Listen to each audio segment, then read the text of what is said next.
El imperio de los virus.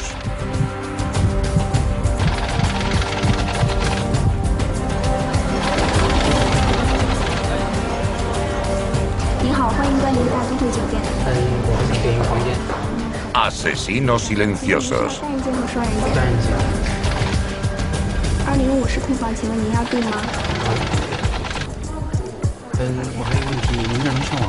Hoy es un viernes corriente en el Hotel Metropole de Hong Kong.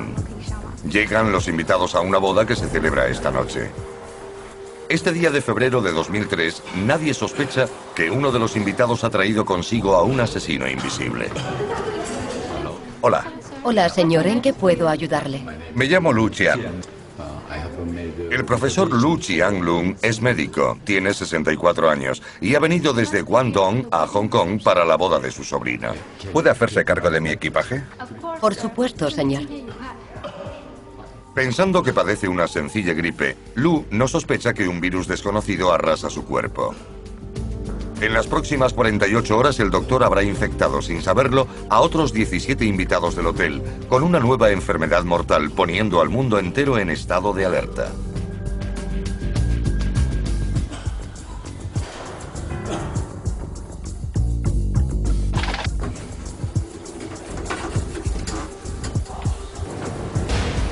Antes de su partida, el profesor Lu había estado tratando a pacientes con neumonía atípica.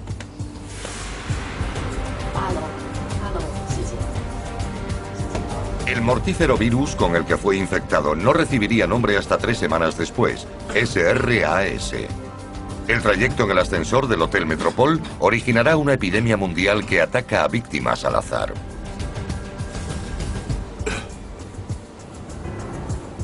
El norteamericano Johnny Chen está de viaje de negocios. Es director de una compañía textil y ha hecho una parada en Hong Kong de camino a Hanoi, Vietnam.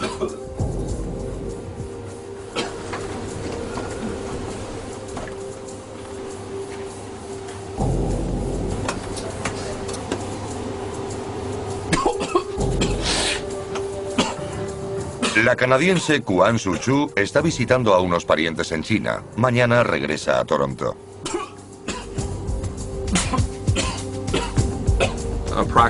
Aproximadamente el 50% de todos los casos del síndrome en el mundo estaban relacionados con aquel médico chino de la provincia de Guangdong. Estamos bajo amenaza constante. Los virus siempre están intentando invadir el cuerpo humano, todos los días de la mañana a la noche, incluso mientras dormimos, mucho más que los virus informáticos que atacan nuestros ordenadores.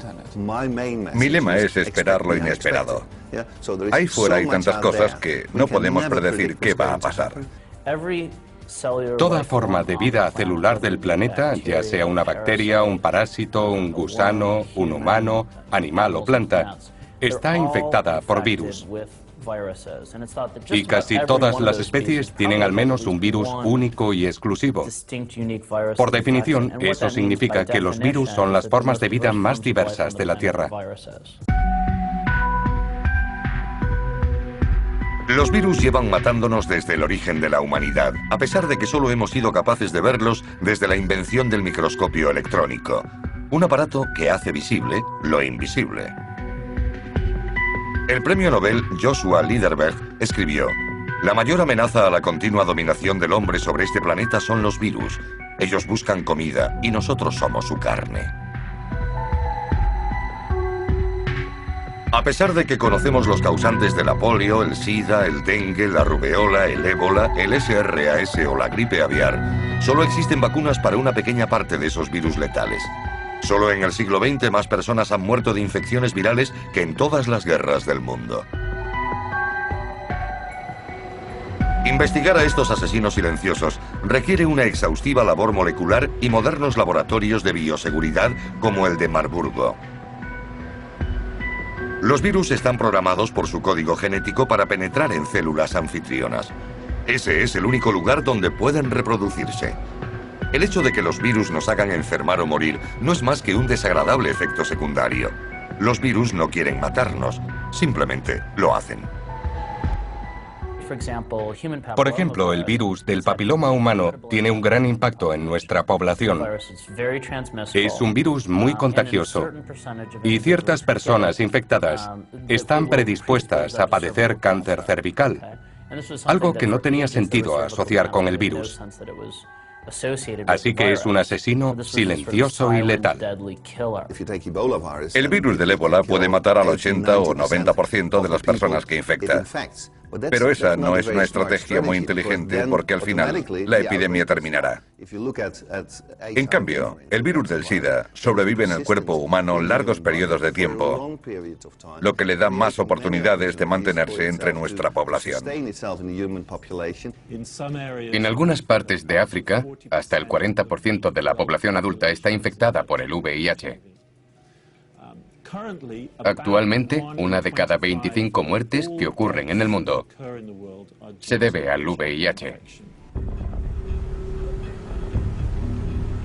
Las infecciones han llenado los cementerios de Europa y han dejado unas huellas muy difíciles de descifrar. En una excavación en Berlín, la bióloga molecular Barbara Bramanti busca pistas de la peste negra y de cómo algunas personas la superaron.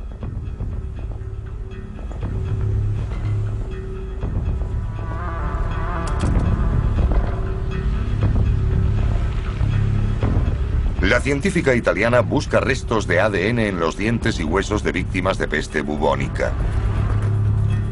Su punto de partida fue el descubrimiento de un defecto genético que sigue presente en muchos europeos contemporáneos. Es una pequeña mutación que bloquea el receptor inmunológico CCR5 y con él un acceso importante de los virus a las células humanas. Esa misma mutación protege ahora a los humanos de una epidemia más moderna, el VIH. Aproximadamente el 1% de los europeos del norte son resistentes a ese virus. ¿Es un efecto derivado de la peste? La proteína CCR5 es la puerta para el VIH, el virus que provoca el SIDA, y probablemente también para otros gérmenes como por ejemplo la bacteria causante de la peste bubónica, la Yersinia pestis. Una mutación de esta proteína cierra la puerta y vuelve a la célula inaccesible para los microorganismos, lo que significa que también está cerrada para los virus. La idea general se basa en que solo existe una puerta receptora que debe ser atravesada. Pero yo supongo que hay unas 50 puertas que traspasar.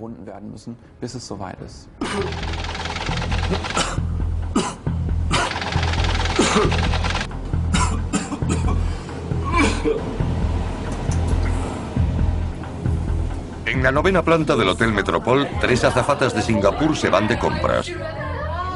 No tienen ni idea de que están esperando el ascensor con el profesor Lu, igual que un empleado del aeropuerto de Hong Kong que ha estado visitando a un amigo en el hotel.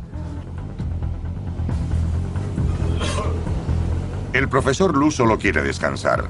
La tos seca que padece está empeorando.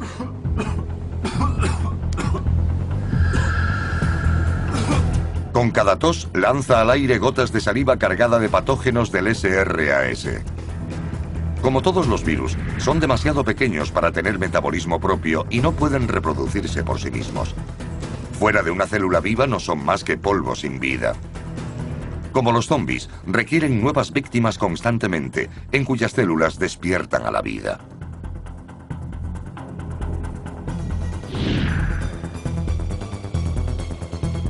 Es fascinante que algo que ni siquiera podemos ver, pues es tan pequeño que no puede sobrevivir por su cuenta y necesita una célula viva, amenace nuestras vidas.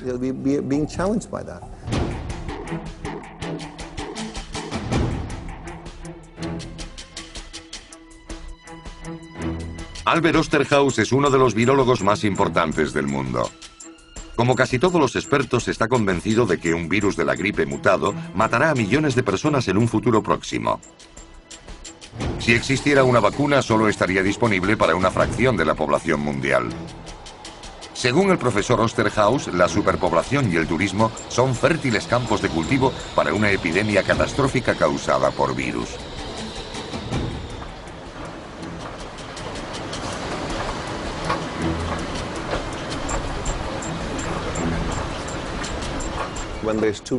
Cuando hay demasiados animales o humanos, los agentes infecciosos, incluidos los virus, tienen más oportunidades de reducir la población. Se trata de un mecanismo natural. Así que, si nuestra población sigue creciendo a este ritmo, las enfermedades infecciosas, especialmente las virales, tendrán muchas más posibilidades de combatir a la especie humana. El profesor Lu, infectado por el síndrome respiratorio agudo severo, o SRAS, deja atrás un rastro de millones de gérmenes en el Hotel Metropol. Se adhieren a todo: paredes, barandillas o botones del ascensor.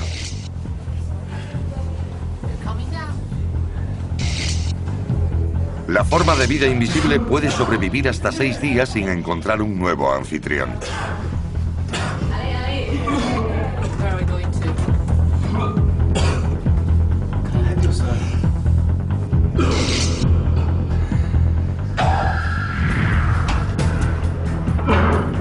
Las gotas invisibles suspendidas en el aire que el empresario estadounidense Johnny Chen ha inhalado transportan partículas del virus por sus vías respiratorias. En cada virus hay una proteína que hace las veces de gancho para adherirse a un tipo determinado de célula. Como piratas biológicos, los virus del SRAS abordan las células del sistema respiratorio de Johnny Chen.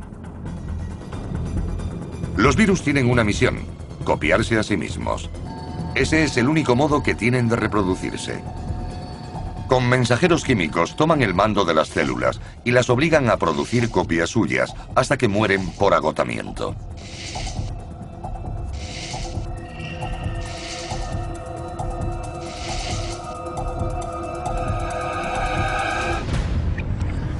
A continuación, un ejército de nuevos virus rompe la membrana celular con un único objetivo: atacar a las células cercanas. En unos 2 días veremos si el sistema inmunológico de Johnny Chen puede detener al ejército de virus del síndrome respiratorio agudo severo.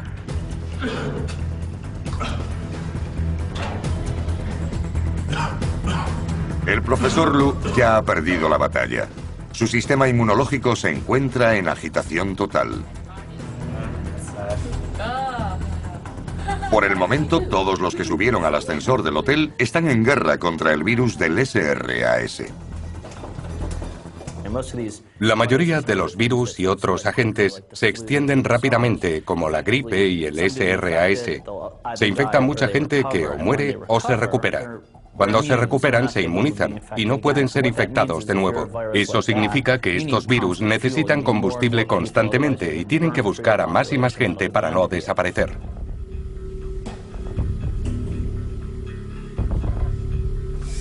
La peste negra arrasó a la humanidad en la Edad Media.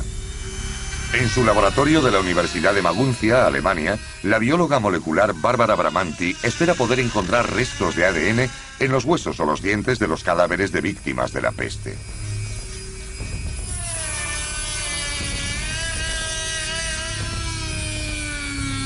Con ellos, la científica italiana pretende verificar que la plaga no afectó a aquellos con un gen defectuoso, el que bloqueaba los receptores CCR5, la llave de acceso de los patógenos a las células humanas. Aquellos que han heredado de sus padres el receptor CCR5 defectuoso son inmunes al virus del SIDA. ¿Sucedió lo mismo durante las epidemias de la Edad Media? ¿Hay alguna relación entre la peste bubónica y el SIDA?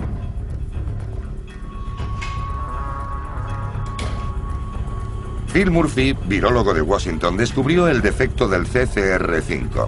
Gracias a su trabajo, ahora existe un medicamento para tratar el VIH que bloquea artificialmente los receptores de la proteína, imitando el defecto genético milenario que no existe en África ni Asia.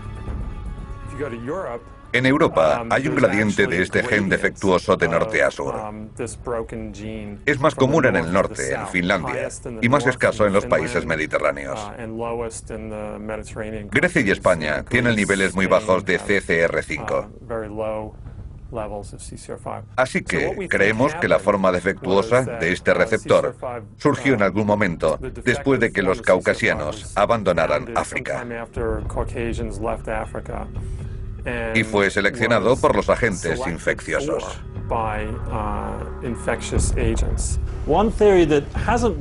Una teoría que nunca ha sido propuesta y que a mí me parece factible es que en el pasado debió existir una epidemia de un virus parecido al del VIH. Eso hizo que parte de la población de humanos que tenía esta mutación contara con una ventaja selectiva. El laboratorio de Paul Bienach parece un parque jurásico de virus. En la Universidad Rockefeller de Nueva York, el científico británico ha devuelto la vida a un virus con más de 35 millones de años. Como el VIH, pertenece a la familia de los retrovirus. En algún momento del pasado remoto, infectó las células de nuestros antepasados, convirtiéndose en parte permanente de nuestra composición genética. Casi una décima parte de nuestros genes son residuos de infecciones pasadas. El retrovirus de Bienach ha resucitado de los cadáveres. Murió hace millones de años. Al parecer, nuestras defensas tuvieron éxito. Paul Bienach trabaja en el problema. ¿Podemos aprender algo de esta victoria en nuestra batalla contra el SIDA? Nuestros parientes los chimpancés ya han conseguido defenderse de su variante del VIH. Aproximadamente el 8% del ADN humano está formado por antiguos retrovirus. Con solo mirar la secuencia se puede saber si se trata de un retrovirus. Y si comparamos el ADN retroviral de los humanos con el de los chimpancés, vemos que son prácticamente iguales. En la cadena de ADN humano hay retrovirus insertados en los mismos sitios que en la cadena de ADN de chimpancé. Está en nuestro ADN y cuando nace un niño, lo hereda de sus padres, por lo que está presente la firma de ese virus.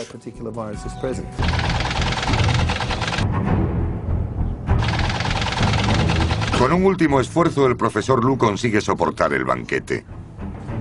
Pero el día después de su llegada, se desmaya. El doctor es ingresado en el hospital de Kwong Wah de Hong Kong con sospecha de neumonía. A Lu solo le quedan 10 días de vida.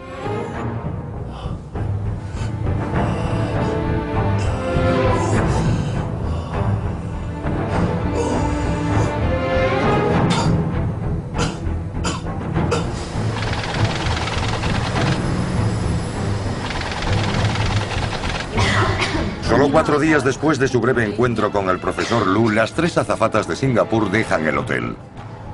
Al regresar a casa infectarán a docenas de médicos y enfermeras del hospital. Entre ellos, un médico que poco después aterrizará en Frankfurt, Alemania. 5 días después de usar el ascensor, el empleado del aeropuerto también empieza a mostrar los primeros síntomas del SRAS.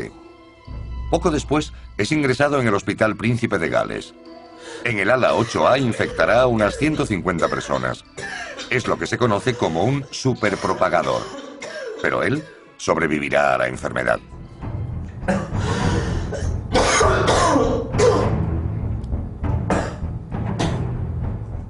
Advertimos que hay mucha gente enferma de las vías respiratorias en China. ¿Y qué?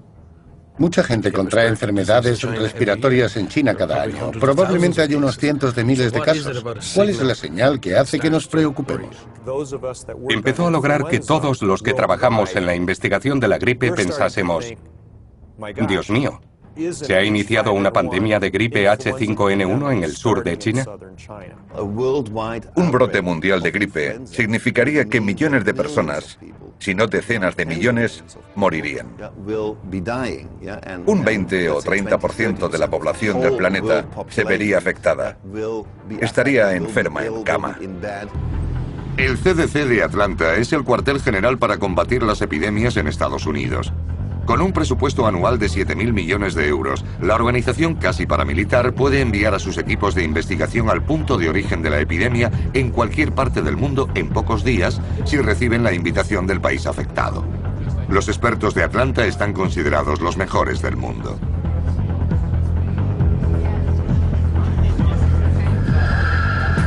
El CDC ensaya regularmente casos de emergencia en su centro, uno de los cuales es una posible epidemia de gripe aviar en Estados Unidos. Probablemente el SRAS también formaba parte de los simulacros. La cuestión no es si habrá una pandemia de gripe, sino cuándo. Los expertos calculan que se cobrará 150 millones de vidas en todo el mundo. En el simulacro del CDC, 8 días después del brote, habrán muerto 400 personas. Pero ese es solo el comienzo. Hemos simulado el caso de que un 10% de las personas afectadas mueran. Eso supera con creces nuestros pronósticos. Pero tenemos que plantearnos desafíos, porque es muy posible que, como ha sucedido con el SRAS, surja un virus que se transmita fácilmente y dispare la tasa de mortalidad.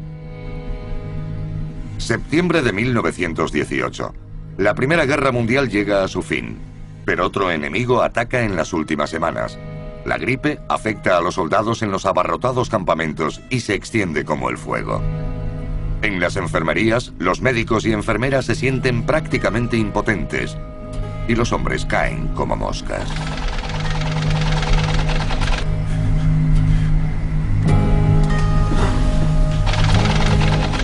En el campamento norteamericano de Devens, 12.000 soldados ya están infectados. Solo este día morirán 63. En la primavera del mismo año, una cepa menos virulenta del virus de la gripe surgió en Kansas y saltó a Europa y Asia a través de las tropas. El virus parecía ser altamente contagioso, pero la tasa de mortalidad era baja. Por el contrario, esta nueva oleada es fatal.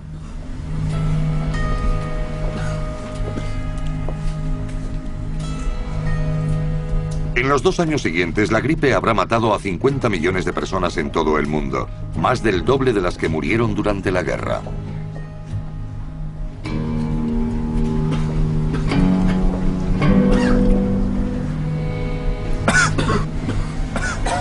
Los soldados la apodaron la muerte púrpura, una referencia a la muerte negra de la Edad Media y al tono azulado que adquiría el rostro de las víctimas, clara señal de una falta de oxígeno.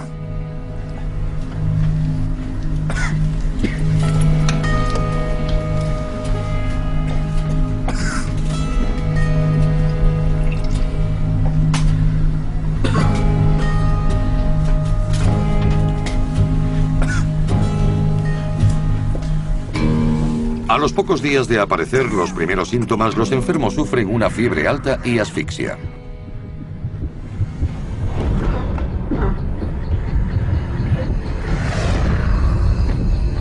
Este nuevo virus de la gripe destruye el tejido pulmonar, a menudo en menos de 72 horas. La muerte púrpura ataca rápida y duramente a los pulmones.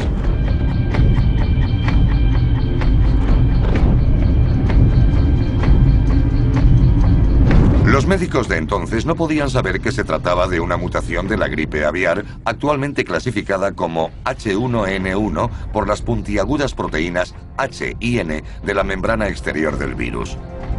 La proteína H convierte al virus en un asesino porque le da acceso a los lugares donde es más letal, las células de los pequeños alveolos.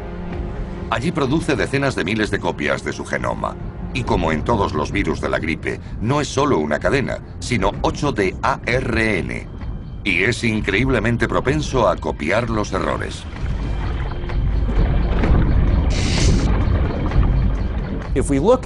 Si nos fijamos en las 3 pandemias del virus H1N1 del siglo XX, los datos de la de 1918 y 19 sugieren que se trató de una mutación directa del virus aviar. Lo que sucedió en el 57 y en el 68 fue que los virus se introdujeron en una célula, liberaron su material genético y, como cuando se barajan las cartas, lo compartieron para crear un virus totalmente nuevo, que tenía la capacidad de pasar de un humano a otro. El intercambio de material genético siempre es fatal cuando el nuevo virus consigue pasar de una persona a otra mientras cambia la estructura química de su membrana exterior. Los anticuerpos del sistema inmunológico no tienen problemas en reconocer a los virus antiguos de la gripe y eliminarlos.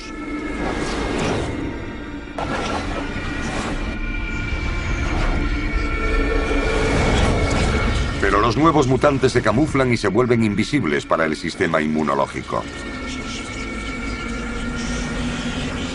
El cuerpo humano desarrolló nuevos anticuerpos, pero mucho después del doloroso proceso de aprendizaje que se cobró millones de vidas en 1918. Al final, el propio virus sucumbió ante la eficiencia de su trabajo destructivo. Los supervivientes se habían vuelto inmunes y los demás habían muerto.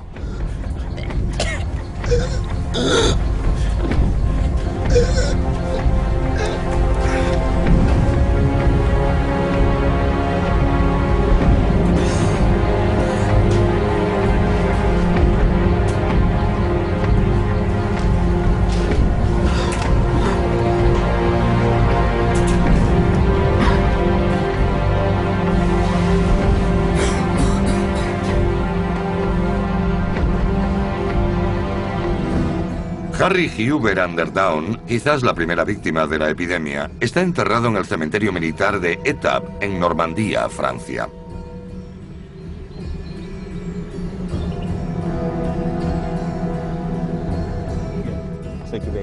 El eminente virólogo londinense John Oxford y el historiador Douglas Gill pretenden demostrar que ya en 1916, 2 años antes de la Gran Mortandad, los soldados caían víctimas de la gripe y que la muerte púrpura surgió aquí. Al principio, el H1N1 solo mató a unas cuantas personas, y no fue hasta su segunda o tercera temporada cuando mutó a un virus asesino. John Oxford teme que el actual virus de la gripe aviar, H5N1, esté haciendo pruebas similares. En 1917, el Dr. Hammond, a cargo del campamento de Étaples, advirtió sobre la nueva gripe. Douglas, he encontrado a Harry. Sí, aquí está. Pero incluso el animoso Dr. Hammond podría haber subestimado su alcance final. ¿Podríamos estar cometiendo hoy en día el mismo error? Respecto al virus H5N1, mucha gente me pregunta cuántas personas han muerto por su causa, y cuando contesto que unas 200 me dicen: entonces no hay por qué preocuparse, ¿no? Hay 6.000 millones de personas en el mundo. ¿Qué importan 200? Y yo les respondo: en Étaples, durante la Primera Guerra Mundial, se produjo la mayor epidemia infecciosa que el mundo ha conocido. Eso fue en 1918. Si pudiésemos retroceder unos años antes de esa fecha y preguntar al Dr. Hammond cuánta gente ha muerto en su campamento, nos diría que 145. Entonces habría que decirle: Dr. Hammond, en 18 meses el virus mutará y matará a 50 millones de personas. Probablemente él respondería: estáis locos, volved al siglo XXI. 6 días después de haber subido al ascensor con el profesor Lu, la señora Kuan Su-Chu regresa a Toronto con su marido y su familia. El virus del SRAS ha viajado con ella. La señora Kuan solo vivirá un día más que el profesor Lu. Sin saberlo, su hijo propagará la enfermedad por Toronto. También morirá. Su esposa y su hijo menor sobrevivirán a la enfermedad.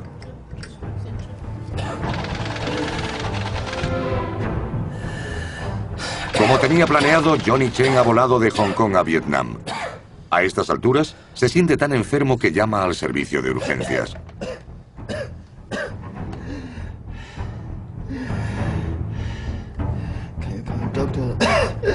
En el hospital francés de Hanoi, infecta a 20 personas antes de que los médicos pidan ayuda a la Organización Mundial de la Salud en Ginebra. Analizando las estadísticas del SRAS, se puede deducir que su tasa metabólica basal es de 3,6. Eso supone 1/3 del valor de un virus normal de la gripe y 1/10 parte del de la varicela. Ese valor indica que si yo soy una persona infectada con el virus del SRAS, se lo transmitiré a 3,6 personas. El virus del SRAS es mucho más, podremos decir, débil que el de la gripe, ya que un virus de gripe corriente, ya sea de temporada o epidémico, se transmite con mucha facilidad entre humanos. Así que, incluso antes de que uno sienta los síntomas, ya se los ha contagiado a otra persona.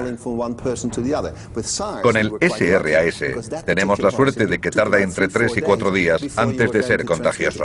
Se trataba de una enfermedad que se propagó en países con economías desarrolladas y sistemas sanitarios efectivos que, a pesar de algunas dificultades iniciales, consiguieron movilizar los recursos necesarios para romper la cadena de transmisión. Mi temor era que esa enfermedad llegara a África o a las zonas más pobres de Asia. ¿Podríamos detenerla? 12 días antes de que el profesor Lu subiera a aquel ascensor en el Hotel Metropol, Steve Canyon, un médico retirado de la Marina estadounidense y experto en armas biológicas, recibe un extraño mensaje. Uno de sus antiguos vecinos de Hawái había leído en un foro de Internet algo sobre una epidemia letal en China. No obstante, no hay información oficial de ninguna epidemia en el país.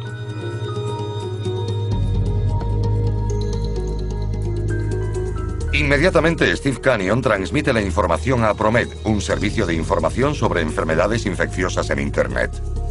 En él cualquiera puede añadir comentarios sobre posibles brotes que posteriormente son estudiados por un equipo de expertos. ProMed lleva años luchando contra la falta de transparencia en la burocracia sanitaria.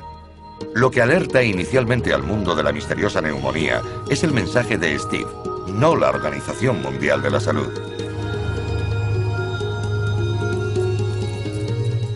Lo primero que hay que hacer al investigar un brote es acudir a la fuente de información. Pero ni el CDC ni la OMS me preguntaron nada sobre mi mensaje a ProMed. Eso me hizo darme cuenta de que ya lo sabían. No tuvieron que preguntarme porque lo sabían. La epidemia de SRAS pudo haberse evitado si los gobiernos pertinentes, que conocían la existencia de casos en otoño de 2002, hubiesen informado inmediatamente a la Organización Mundial de la Salud del problema. El agente ya había sido identificado, pero no estaba permitido divulgarlo. La Organización Mundial de la Salud no puede obligar legalmente a ningún país a admitir expertos a menos que sean invitados. Hasta 2003, la sede de Ginebra no pudo difundir la noticia de la epidemia al no haber sido confirmada por ningún país afectado. Tras la epidemia del SRAS, esta política ha cambiado. Aún así, en el centro de mando de Ginebra no solo luchan contra los virus, también contra el orgullo nacional. Los gobiernos intentan ocultar los brotes, sobre todo para evitar pérdidas económicas. En cuanto al SRAS, hasta el día después de que Steve Canyon enviara su mensaje, no publicó la Organización Mundial de la Salud su informe inicial sobre los 300 casos inexplicados de enfermedades respiratorias en China. En Ginebra se formó un gabinete de crisis oficial, pero el virus seguía yendo un paso por delante. El patógeno del SRAS, identificado varias semanas antes por científicos chinos, se abrió camino al resto del planeta gracias al silencio de las autoridades chinas. El problema del SRAS era que cada vez que nos dábamos la vuelta aparecía otro caso. Y eso era algo muy difícil de manejar porque las demandas de la organización cambiaban. No se trataba de hacer algo con un incidente aislado, sino de averiguar qué sucedía, si iba a extenderse por todo el mundo y dónde iba a atacar la próxima vez. En la era de la aviación se puede llegar a cualquier punto del globo en menos de 36 horas. Un tiempo inferior al del periodo de incubación de la mayoría de los virus. Tokio está a un salto de Nueva York y Borneo de Frankfurt. Los patógenos letales viajan a bordo de aviones en los cuerpos de los afectados que ni siquiera saben que están enfermos. En el año 2010 se prevé un número récord de 2.500 millones de desplazamientos en avión en todo el mundo. Las ciudades modernas como Nueva York ofrecen a los virus millones de víctimas potenciales al estar densamente pobladas y tener una población frecuentemente estresada y cansada.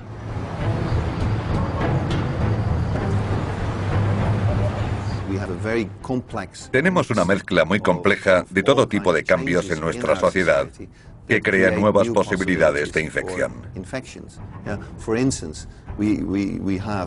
Por ejemplo, ha cambiado nuestra moral y nuestros tabúes. Viajamos por todo el mundo y la urbanización permite que mucha gente conviva en un mismo sitio.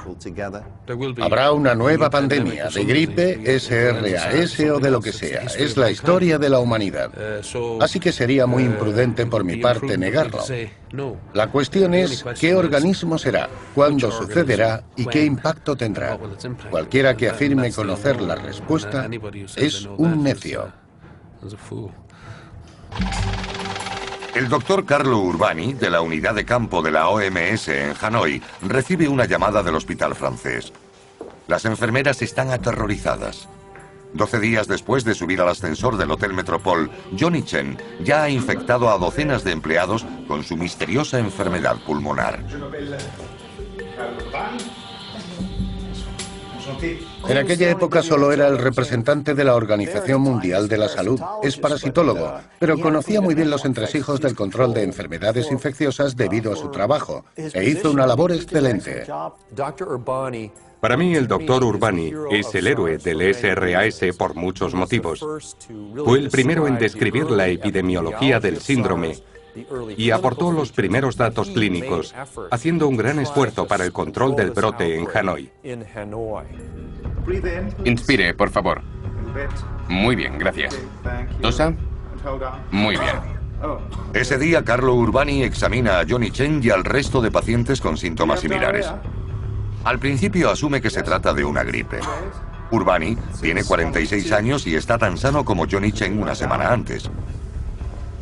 El doctor italiano no sabe que está tomando las primeras muestras de un virus desconocido.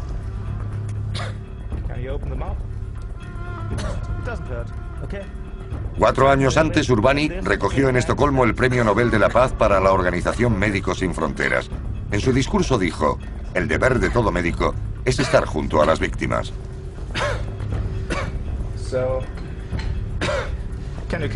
¿Puede toser en el perro?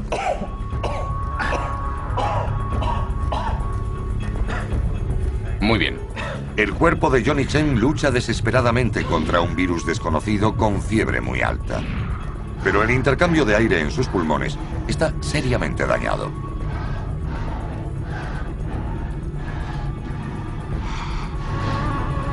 Lo que Carlo Urbani no puede ver es que las células de los alveolos son los objetivos del virus del SRAS. Millones de copias del virus destruirán las paredes de los alveolos de Johnny Chen en los próximos días.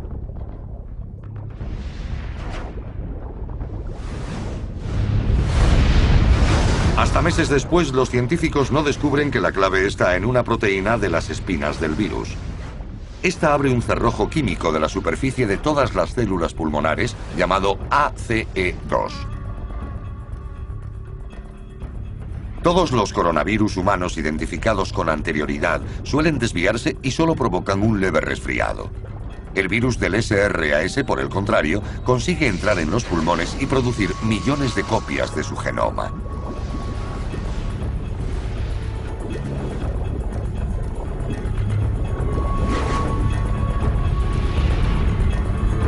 Eso provoca que Johnny Chen se asfixie desde dentro.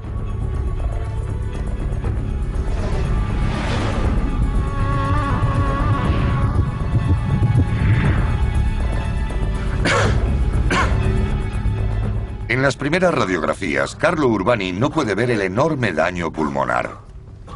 Y a pesar de sus esfuerzos, Johnny Chen muere al cabo de 10 días.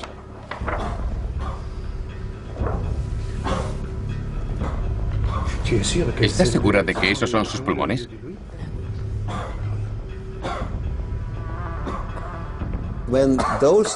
Cuando esas células se destruyen, si algo malo le sucede, el paciente tiene un serio problema que, en primer lugar, el intercambio de oxígeno y dióxido de carbono deja de producirse normalmente y comienza un proceso de filtración.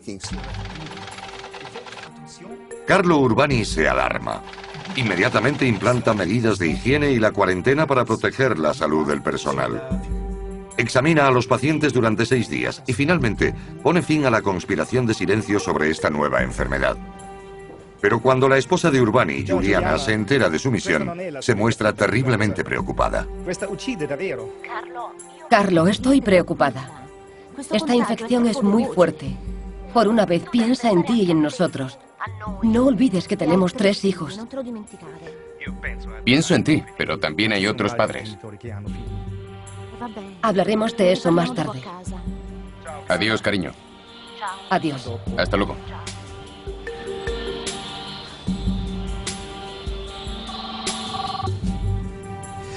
Hola, Kevin, soy Carlo.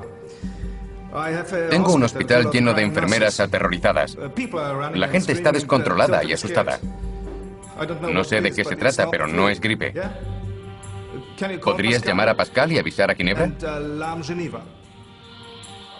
Hemos aprendido mucho en muchos sentidos.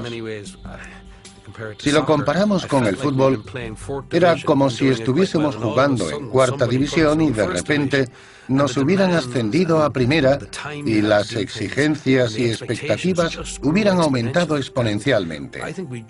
Al final lo conseguimos, pero todo estuvo a punto de venirse abajo en muchas ocasiones. John Oxford, del Hospital Real de Londres, lleva varios años estudiando los informes archivados de la epidemia de gripe de 1918. En todo ese tiempo, los investigadores estadounidenses han descifrado el código genético del H1N1 y reanimado el virus en el laboratorio.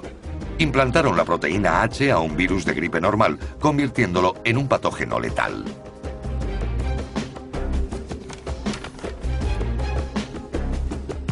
John Oxford está en lo cierto. Lo sucedido en el laboratorio puede pasar en cualquier momento. El ejemplo perfecto es la epidemia de gripe de 1918. Como el SRAS, la gripe aviar de 1918 afectaba al pulmón, pero era mucho más contagiosa. John Oxford encontró muestras de tejido de las víctimas de la gripe en las colecciones de patología del hospital. Una cosa es cierta, los virus de la gripe son mucho más agresivos que los del SRAS. El síndrome pudo combatirse y acabar con él fácilmente, con medidas sencillas como la cuarentena, el distanciamiento social y la higiene. Pero la gripe no podría detenerse con unas medidas similares, nunca jamás. Si el virus del SRAS fuese infeccioso, antes de que la víctima empezase a mostrar síntomas, tendríamos un serio problema. La gripe sería un juego de niños en comparación.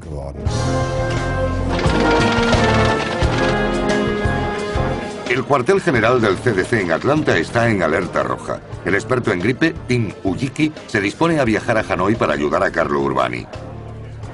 Aún así carece de respuestas para algunas preguntas. ¿Qué máscaras debe llevar? ¿Servirán los antibióticos?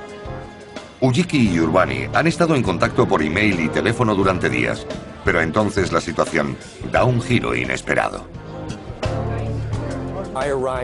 Llegué a Hanoi la noche del 11 de marzo de 2003. Y ese mismo día, el doctor Urbani había empezado a tener fiebre.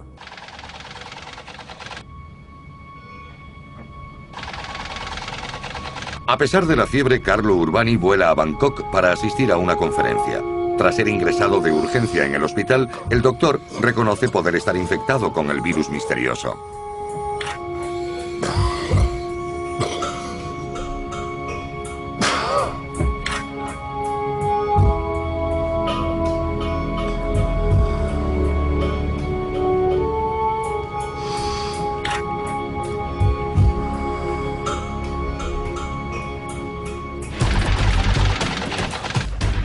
Cuatro días después, el vuelo SQ-25 de Aerolíneas Singapur aterriza en Frankfurt procedente de Nueva York. El pasajero Hu Nam Leong, un médico de Singapur, había asistido a una conferencia en Estados Unidos y se había puesto enfermo. Cuando subía al avión rumbo a Frankfurt, llamó a uno de sus colegas. Este lo notificó a la OMS. Una ambulancia especial lo esperaba a su llegada al aeropuerto. El jefe de operaciones, René Gottschalk, pone a los 250 pasajeros en cuarentena. El paciente es trasladado al hospital universitario. El jefe de virología, Hans Richard Brod, y su equipo llevan trajes de protección mientras lo tratan durante varias semanas.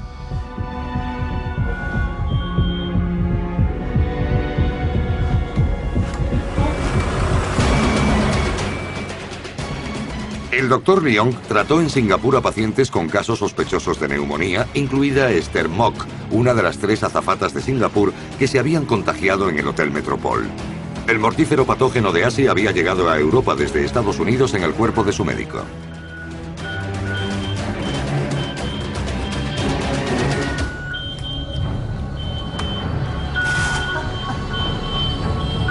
Muestras de tejido fueron enviadas inmediatamente a laboratorios de máxima seguridad en Marburgo y Hamburgo. Los médicos de Frankfurt salvan al Dr. Leong. El ataque del SRAS es frenado en Alemania.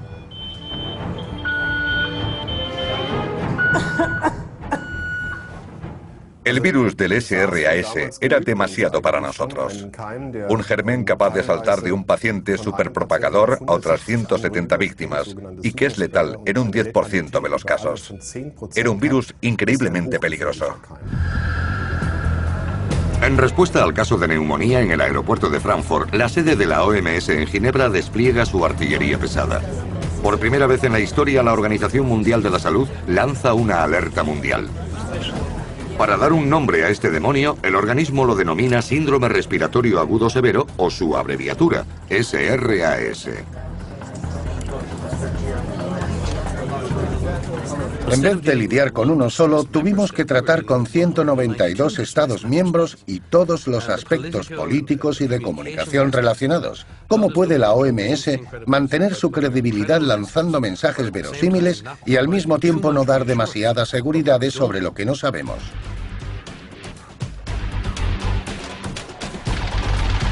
Muestras de sangre y tejido de los infectados llegan simultáneamente a 13 laboratorios de máxima seguridad de todo el mundo. Entre los destinatarios están Stefan Becker en Marburgo, Christian Drosten en Hamburgo y Albert Osterhaus en Rotterdam.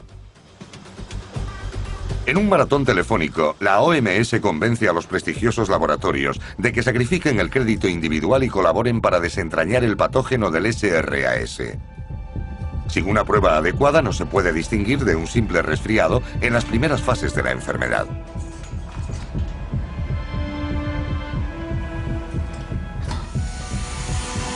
Bajo estrictas medidas de seguridad, el virus es examinado por primera vez con el microscopio electrónico y su genoma es descifrado.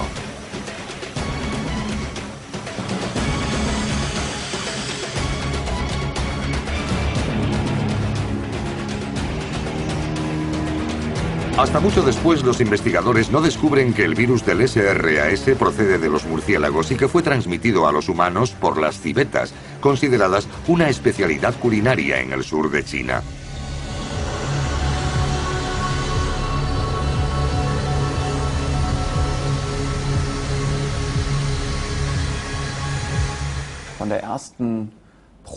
Pasó exactamente una semana desde que colocamos las primeras muestras en un cultivo en Frankfurt, hasta que lo identificamos aquí en Hamburgo. Y durante 4 días nadie tocó ese cultivo. Hay que reconocer que fue extremadamente rápido. Fue una historia única. Aparece una nueva enfermedad infecciosa que afecta a los humanos y se resuelve el problema en el transcurso de un mes. Si se hubiera dejado que las cosas se hicieran por el medio habitual, no habría funcionado. Habría llevado demasiado tiempo, dada la competencia. E incluso, me temo que podría haberse convertido en una pandemia y el virus podría haberse extendido por todo el mundo.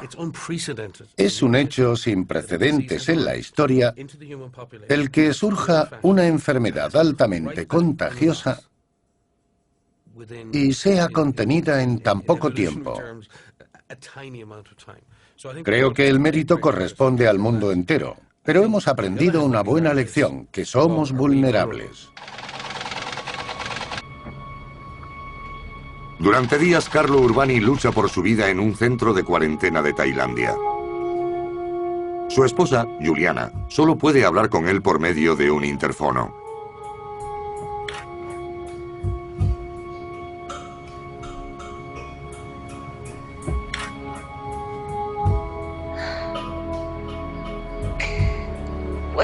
¿Me estás diciendo que me quieres? Yo también te quiero. Y Tommaso, Luca y Maddalena también te quieren.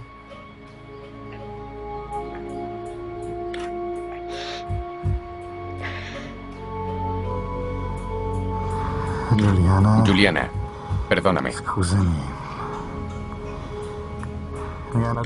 Me han dado morfina. Necesito dormir.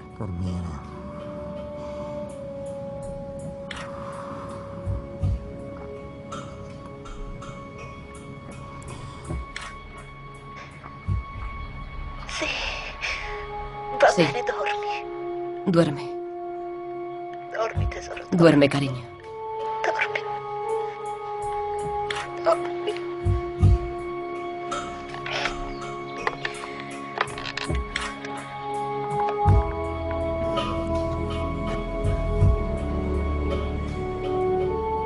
Ese sábado por la mañana su corazón deja de latir.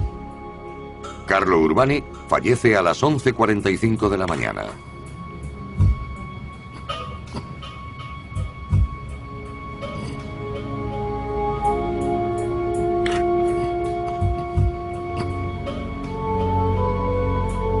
Hasta el día de hoy no se ha encontrado una cura para el virus del SRAS. Tampoco existe vacuna. Así que los médicos no pueden hacer más que tratar los síntomas de los pacientes para mantenerlos con vida. Pero el órgano más afectado por él es el pulmón. El virus reduce la capacidad pulmonar, especialmente en pacientes mayores, y al final mueren de asfixia. Al año siguiente, en Atlanta, continúan con los simulacros de un brote de gripe aviar, ya que el siguiente enemigo más probable de la humanidad es un virus de la gripe mutado. Los expertos del CDC cerrarán aeropuertos y colegios, organizarán servicios de ambulancia, distribuirán medicación y asegurarán el suministro de alimentos y de ataúdes. La logística, afirman, puede servir para cualquier tipo de epidemia, ya sea causada por un nuevo virus desconocido o un bioataque terrorista. Las personas infectadas cruzarán los controles fronterizos. Al principio, siempre se lucha contra un enemigo invisible.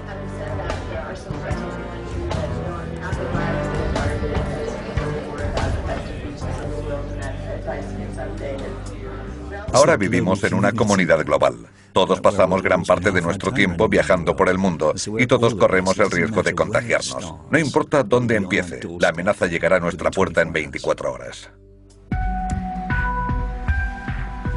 En el segundo episodio visitaremos a los investigadores de campo que se encuentran en zonas remotas del mundo, a la caza de virus desconocidos y sus anfitriones animales. La mayor parte del tiempo, monos, pájaros y murciélagos han coexistido pacíficamente con los virus durante milenios. Pero esos virus pueden ser letales para nosotros.